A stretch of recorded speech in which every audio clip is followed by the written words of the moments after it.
Fala, nação tricolor, tudo bem com vocês? Sejam muito bem-vindos a mais um vídeo do canal, mais um Bahia. Eu me chamo Amália e vamos falar de Bahia. Bahia é esse que se complica, né? Se não se complicasse, não seria Bahia.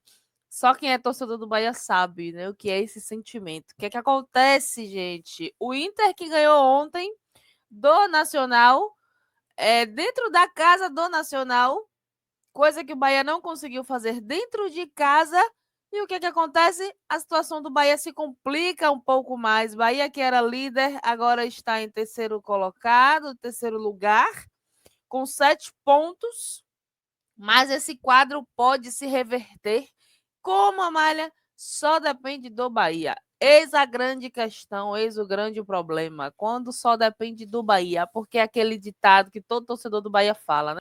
Todo mundo ajuda o Bahia, só o Bahia que não se ajuda. Bahia que deveria ter triunfado contra o próprio Nacional do Uruguai aqui na Arena Fonte Nova. Tomou 3-1. Muitos torcedores estão dizendo que a Libertadores acabou para o Bahia nesse dia, nesse jogo, que seria decisivo dentro de casa, que se tivesse ganhado hoje, estaria como líder e estaria tranquilo. Poderia ter ido para a Colômbia, né, jogar com o Atlético Nacional mais aliviado. Essa derrota não pesaria tanto, mas Bahia sendo Bahia, né? É o que a gente já sabe, o que o torcedor já entende. Se não tiver emoção, não é o tricolor de aço. O que é que acontece? Agora as coisas se complicaram porque só passa um. Um brasileiro, no caso, né? Eu falo um, quero dizer o quê? Um brasileiro. E o que é que o Bahia precisa para se classificar nesse um? Né? Que só falta um. E o que é que o Bahia precisa para se classificar? O Bahia precisa vencer o Inter no Beira-Rio, para garantir a classificação. Caso o Bahia não vença, vai para o playoffs para a Sul-Americana, né? Garante a vaga nos playoffs para a Sul-Americana. O que acontece?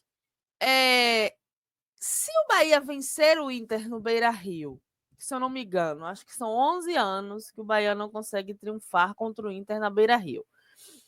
Se o Bahia triunfar nesse jogo e o Atlético Nacional e o Nacional, dependendo do resultado, né, desse jogo, do Nacional e Atlético Nacional, o Bahia ainda pode terminar essa rodada como líder, dependendo do resultado do jogo deles. Bora voltar aqui às pontuações. O Atlético Nacional que fez 9, o Inter fez 8, o Bahia fez 7. O Bahia triunfando contra o Inter vai para 10 pontos. Dependendo do resultado aqui, se o Atlético Nacional perder, Bahia passa para a primeira colocação, né? Porque eles ficariam com 9. O Inter seria desclassificado, como eu falei, só um passa, só um brasileiro, no caso, passa. O Nacional, algumas pessoas estão dizendo que já estão classificados, outras estão rebatendo aí matemática, mas já está de fora, né? Só 4 pontinhos, ele vai conseguir chegar até aqui? Creio que não. O que acontece, gente? É aquela velha história, só depende do Bahia. O grande problema é que só depende do Bahia. Esse triunfo do Inter ontem complicou tudo e já imaginávamos que isso iria acontecer, até porque o Inter não ia aceitar perder, né? Aceitar igual, vamos dizer assim, igual o Bahia fez. O Inter jogou ontem bastante, fiquei abismada assim do Bahia ter perdido desse time dentro de casa. O Inter lá na casa deles, né, do Nacional do Uruguai, deu um show, diga-se de passagem. No final que o Nacional veio já fazer alguma coisa, né, veio dar uma respirada, mas não conseguiu. O Vidalba ainda assim muito avisado, sabe? É um jogador que o Bahia deveria olhar bastante mesmo, mas essa é conversa para outro vídeo, né? E aí, o que acontece, gente? É isso aí mesmo. A situação do Bahia é essa aí mesmo. Ontem eu estava assistindo o jogo do Flamengo, né? O Flamengo que estava numa situação bem difícil na Libertadores e agora se aliviou um pouco. Cara, se o Flamengo jogasse da forma que jogou ontem, quem assistiu esse jogo vai saber. Se o Flamengo jogasse contra o Bahia da forma que jogou ontem, tinha dado uma goleada no Bahia, porque parecia uma máquina em campo. E aí eu vou e volto, né? O Ceni tinha dito que iriam poupar os jogadores. Eu até concordei com a visão que tínhamos, que era de poupar, porque teríamos jogo importante na quarta-feira. Poupamos, perdemos e, resumindo, perdemos na quarta-feira também. E os jogadores que foram poupados, que são os titulares, nem pareciam que estavam em campo, né? Foi aquele jogo horroroso que a gente assistiu, aquele jogo apático. E aí, gente, ontem assistindo o jogo do Flamengo, os jogadores do Flamengo, a maioria, os titulares, jogaram contra o Bahia do começo ao fim, já no finalzinho foram sendo substituídos. E os mesmos jogaram ontem e nem parecia que tinha jogado, que tinha tido jogo. Porque Ceni reclama tanto do cansaço, né? Nem parecia que tinham jogado contra o Bahia, que tinham. Sabe? Parecia que ali era o primeiro jogo. Pronto, começou o campeonato agora, eles estão todos descansados, né? Todos bem, vamos dizer assim, e o jogo da vida, sabe assim, o jogo da vida foi pro Flamengo ontem. Não tô aqui elogiando o Flamengo, até porque a gente não, né, tem nossas questões, mas assim, é análise de jogo. Flamengo o tempo todo indo para cima.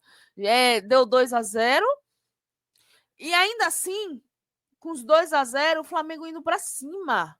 O Flamengo queria mais. E é isso que a gente precisa ver no Bahia, né? Eu assistindo o jogo ontem, eu falava assim, nossa, eu queria tanto que o Bahia jogasse dessa forma. Querer mais, a sede de fazer gol, a sede de ganhar, a sede de levar alegria para a torcida. Entender que está em um campeonato importante, precisa jogar. O jogo é jogado, não é falado, não é estatística, não é suposições. Libertadores é jogado, é jogada, né? Então é isso. Bom, deixa aí na opinião de vocês. A gente ainda tem aquele fio de esperança, né? Eu acredito que o Bahia vá triunfar contra o Inter. É muito difícil. Eu fico meio na dúvida, não pelo Bahia em si, porque a gente conhece a tradição do Bahia, a gente sabe que o Bahia é grande, mas o que o elenco vem fazendo de uns tempos para cá, porque como é que pode um elenco que estava indo tão bem, o futebol que estava sendo tão elogiado, de repente dá um apagão, são 3 derrotas seguidas, e só desculpas, desculpas e mais desculpas. Lógico que o Bahia está em um patamar bom, né? Eu não estou aqui criticando o que o Bahia construiu até hoje. Eu estou dando um alerta pelo que vem, né? Estarmos num campeonato tão importante, a forma que está jogando. Eu hoje fico muito alegre com a situação atual do Bahia. Só quem acompanhou o Bahia antigo vai saber, né, do que eu estou falando. Nunca íamos imaginar que o Bahia estivesse numa Libertadores. O torcedor de antigamente nunca ia imaginar que isso teria possibilidade de acontecer, porque a nossa trajetória foi sofrida, né? Não pela grandeza do Bahia, mas sim pelas questões financeiras e tudo mais, que o torcedor entende. Mas vamos falar assim do agora, do que precisa agora. Se o Bahia quiser continuar na Libertadores, precisa mudar o espírito em campo. Voltar aquele espírito antigo, que os jogadores vinham, jogava bonito, dava raça, nem que ganhasse de 1-0, mas conseguia triunfar. Aquele jogo contra o Palmeiras, que o Bahia veio e bateu o Palmeiras dentro de casa, já no finalzinho, já nos acréscimos. O Bahia conseguiu bater o Palmeiras, que estava invicto, dentro de casa, né? Na casa do Palmeiras. Então, bora lá, né? Torcer, levar energia positiva, mas aí fica aquela revolta porque não depende só do torcedor. Parece que os jogadores têm que tomar um sacode assim para se alertar, para ter ânimo, garra, força, que é o que está faltando no futebol do Bahia atualmente, né? De 3 jogos para cá. E ontem eu assistindo esse jogo do Inter, eu fiquei sem entender como foi que o Bahia conseguiu perder dentro de casa para esse Nacional do Uruguai, gente. Sinceramente, é revoltante. Mas é isso. Deixa aí nos comentários o que é que vocês acham. Beijo tricolor, fiquem com Deus e até o próximo vídeo. Lembrando que teremos Bavi, né? Outro jogo importante também. Clássico super importante. Acho que um dos maiores clássicos que temos é o Bavi.